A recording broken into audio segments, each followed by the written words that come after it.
নমস্কাৰ, welcome back to my YouTube channel Babus Clicks. অষ্টম শ্ৰেণীৰ ছাত্ৰছাত্ৰীসকল, তোমালোকৰ বাবে আজি অনুলম্বিক 28 এৰ 13 নম্বৰটো দিবলৈ ওলাইছোঁ। বহুতে কমেণ্ট কৰি কৈছিলা যে 13 নম্বৰটো দিব লাগে, তো আজি 13 নম্বৰটো লৈছোঁ তোমালোকৰ বাবে। ভিডিঅ'টো সম্পূৰ্ণকৈ আৰু মনোযোগেৰে চাবা। তো আহা আজিৰ ভিডিঅ'টো আমি আৰম্ভ কৰোঁ।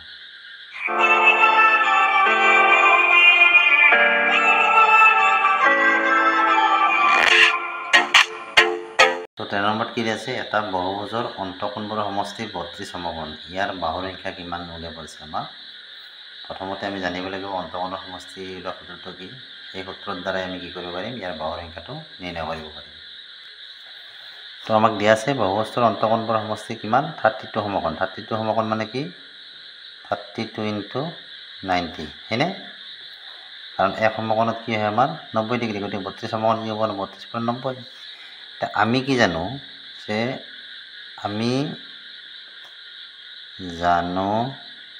যে বা উই নো ডেট বহুভুজৰ অন্তঃকোণৰ সমষ্টি কি হয়? বহুভুজৰ অন্তঃকোণৰ সমষ্টি কিমান বুলি দিয়া আছে আমাক? 32 × 90, হয়নে? 32 × 90। অন্তঃকোণৰ সূত্ৰটো আমাৰ কি আছিল? ইয়াত বহাই দিয়া।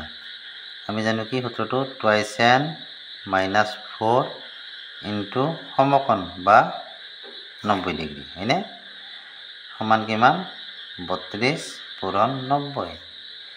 এতিয়া 90টো আমাৰ ইফালে পূৰণ হৈছিল, আমি সফালে নিলে কি হ'ব? হৰণ হ'ব। গতিকে আমি এইবাৰ 90টো সপিনে নিম। ইয়াত কি থাকিব? 2n - 4 আৰু 90টো ইফালে নিলে কি হ'ব? হৰণ হ'ব। তলত 90 বহিল, ওপৰত আছিল কি? 32 × 90। 90 কাটা গ'ল, কি থাকিব? 32।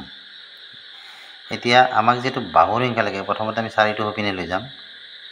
গতিকে 2n = 4টো সপিনে গ'লে কি হ'ব? ইয়াত 32 আছিলে, ইপিনে মাইনাছ আছে, ইপিনে গ'লে কি হ'ব? আমাৰ প্লাছ হ'ব। +4 সমান কিমান হ'ব? 36।